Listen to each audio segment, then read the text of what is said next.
बड़ी गर्मी लाई है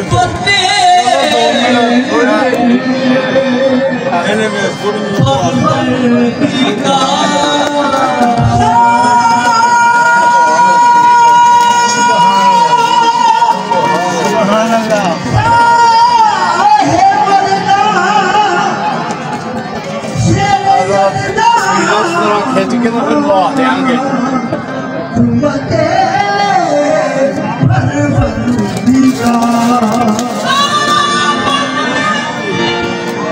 ये बात देखी ना मेहदी वाले दिन बड़े काम आमदन शादियां